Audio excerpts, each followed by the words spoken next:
Hello everyone, JB127 here, and welcome back to another episode of Super Mario Galaxy. In the last episode, we got all of the remaining Power Stars.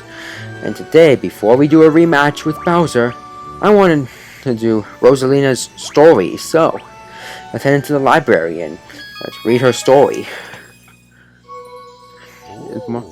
And all the lumas, all with their mama, ready to listen to Rosalina's story.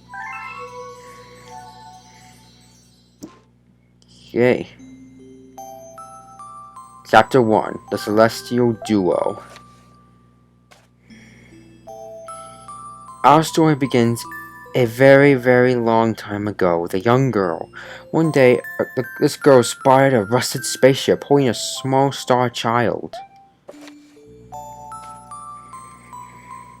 What's your name? Are you lost? The girl asked the star child. I'm Luma, and I'm waiting for Mama. She's coming for me on a comet, said the star child, who had been waiting day and night. Don't worry, I'll wait with you, the little girl promised Luma. At nightfall, the girl borrowed her father's telescope and peered into the sky. She looked and looked, but she saw nothing.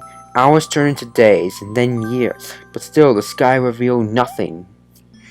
Finally, the little girl sighed and said to Luma, If we stay here looking much longer, I'll be an old lady soon. But then she had an idea. Why don't we go out there and find your mother ourselves? The girl and Luma fixed up the rusty spaceship, and then the two set sail into the starry sky. And this is how the search for the Celestial Mother began. Interesting, huh? Starbits. The Luma as food. Days passed with no sight of the comet or even a single planet. Instead, asteroids extend for as far as the eye could see. If I had known it was going to take this long, I would have packed more jam, said the little girl above the rumble of her belly.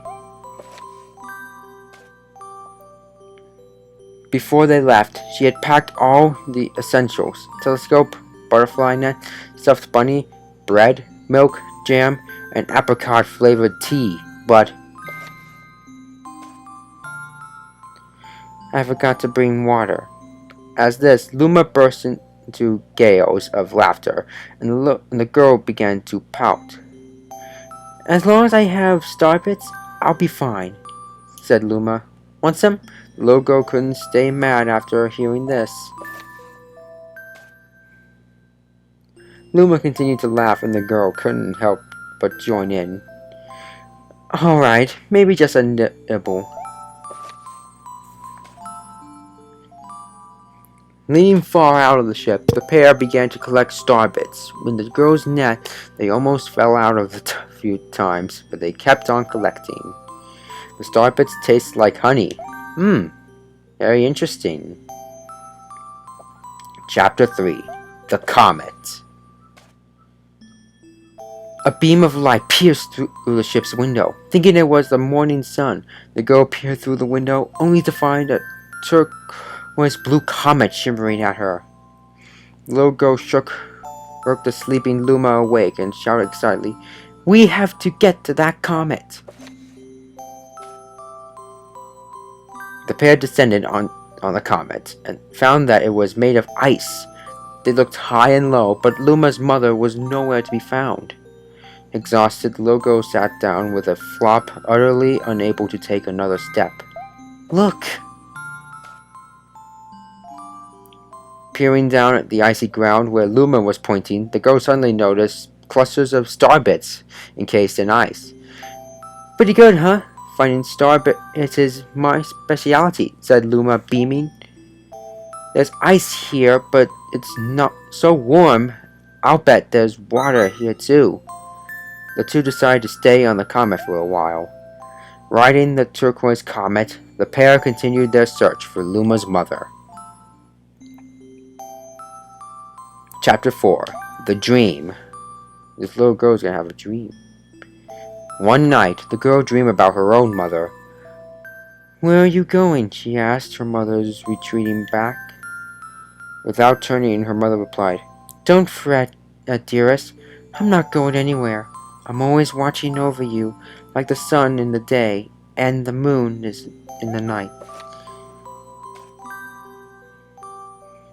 A wave of sadness washed over the girl. What about when it rains, and I can't see the sun or the moon? Her mother thought for a moment before responding. I will turn into a star in the clouds and wait for your tears to dry. When she awoke, the girl's face was damp with tears. You have starbits in your eyes, said Luma to the girl. Wiping her face, the girl replied, These are tears, not starbits. I'm crying because I'll never see my mother ever again. At this, Luma began to cry too. Mama! Oh, Mama! Wah! The pair traveled through the starry skies, and though they encountered many other comets, not one of them held Luma's mother. Luma was disappointed. Now, Luma, the rain clouds won't go away if you keep crying, the girl said, giving Luma a squeeze. I'll give you a present if you stop. The girl closed her eyes and said gently, I'll take care of you. With these words, she felt a small spark in her heart. Very interesting. Chapter 5. Home. The kitchen will go here, and the library will go over there, the girl said a bit busily to herself. We'll put the gate here. Ever since the girl took Luma under her care, she'd been bustling about at a feverish pace. It's a lot of work, but it's worth it to make a happy home. It turned out that starbits weren't the only things buried in the ice. There were tools and furniture unlike any they had ever seen, and the girl used them to build a home. Looking at the completed house, Luma remarked, Don't you think it's awfully big for just the two of us? With a library, bedroom, kitchen, fountain, and gate, it was certainly spacious. But still, something seemed to be missing. If only my father, brother, and mother were here, the girl said wistfully. Indeed, the house was too large for its two small residents. That night, clutching her favorite stuffed bunny close to her heart, the girl fell asleep in the starship. Chapter 6. Friends. Then one day, while the girl sat sipping tea, a tiny apricot-colored planet appeared on the horizon. From the planet, another Luma of the same color emerged. Do you two know each other? The girl asked the two Lumas gleefully. Despite the girl's excitement, they seemed uneasy. The two Lumas neither drew closer nor backed away from each other. Instead, they just stared. Then one Luma broke the silence. My mama? At once, the apricot Luma appeared back. My mama, my mama. My mama, my mama.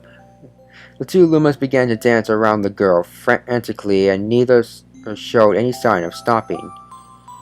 The girl was so charmed by this adorable scene that she couldn't help but laugh, and that's when something very strange happened. Suddenly more Lumas began to pop out from the apricot planet. They were different colors, but they all shouted the same thing. My mama, my mama. The sight of all shouting Lumas only made the girl laugh harder. What am I going to do with all these children? Lumas just stared blankly as she doubled her over laughing. I guess we'll have to name each and every one of you. Tomorrow, when she had finished naming them all, she would begin moving all the Lumas into that new house. You see in the story, the little girl? It's Rosalina. Chapter 7. The Telescope. After seeing their 100th comet, a sudden And thought posed into the girl's head. I wonder if my home planet is still as blue as it was. That's when she remembered her father's telescope. Peeking into the telescope, a tiny blue dot floated into sight. It was smaller than a starbit. How strange! It's so far away, but it feels so close. She twisted the knob of the telescope, and the blue dot grew until she could make out a grassy hill dotted with flowers. It seemed very familiar to her. Zooming even closer, a terrace on the hill came into view. I used to go stargazing there when I lived on my home planet. She remembered rubbing in the sleep out of her eyes as she followed her father up that hill to look at the stars. She remembered how she and her brother would sled down that hill.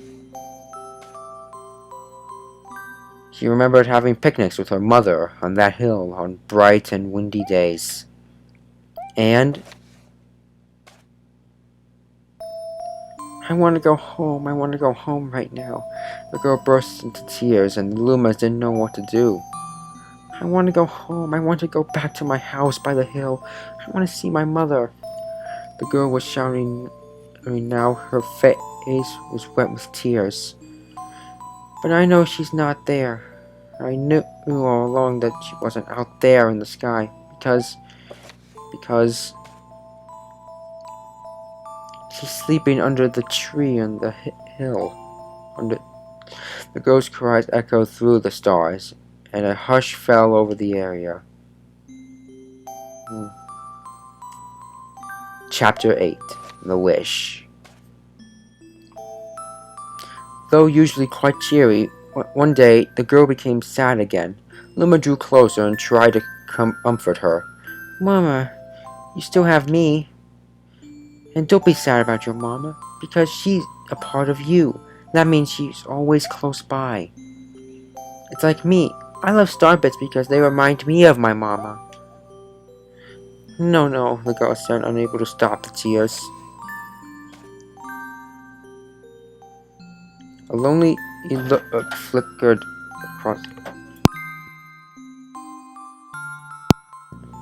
across Luma's face, but it was soon replaced by a wide grin. I have an idea! I will transform into a comet, a soaring comet that can carry you all on this journey. With that, Luma, trailing hands of white soared high into the sky, and just as quickly started to plummet back down. Kaboom! Kablam! The ground shook and a bright light poured out of the crater that the Luma had created. The bands of light twisted together to form a comet tail, and then Luma emerged reborn as a comet. The girl could scarcely believe her eyes. But how? She kept asking. Our destiny as Lumas is to transform into different things, said a red Luma who had suddenly appeared. Stars, comets, planets, we could become all those things.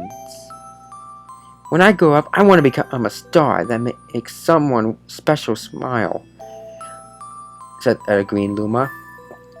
A blue Luma chimed in. That Luma turned into a real cutie of a comet, didn't he? All the Lumas together said, No more crying, Mama.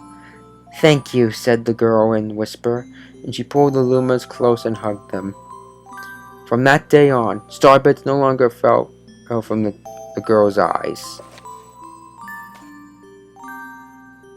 The comet set forth for the girl's home planet, its long tail blazing proudly behind it. The final chapter, Family. And that's when Rosalina kept building her life. With its many lumas and telescopes, the comet was quite a sight to behold. The girl and the lumas were proud to call it home. At a welcoming party for a new luma, the girl gathered everyone in the kitchen and said in a louder voice than usual, Alright everyone, let's make a cake. A cake sprinkled with star bits, and it will be a star cake. The lumas excitedly began to gather the ingredients. As she watched the lumas scurry about, the girl smiled and thought to herself, "This is my family now, and I will stay with them until they're ready to leave the nest. And when they do leave, I'll see them off with a smile. Because that's what makes a mother happiest." That night, when the girl lay down to sleep, a soft light enveloped her and reminded her of the blue planet she once called home. But it would be nice to return home once every 100 years to nap in my favorite sleeping nook.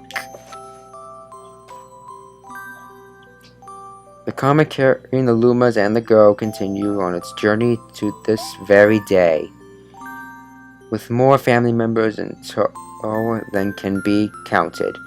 It's said that the comet visits the girl's home planet once every 100 years.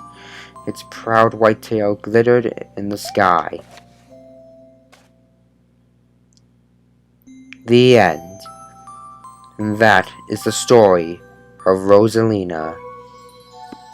That's all. My story is finished. Interesting story, right? And if you ever want to revisit the story, you can just go to the book and just read it all again. So that is the story of Rosalina. Did you guys like that story? I hope you liked it. I certainly did. If you liked it, go ahead and hit the like button and subscribe and share it to your family and friends. In the next episode, time for a rematch with Bowser. And I'll see you next time.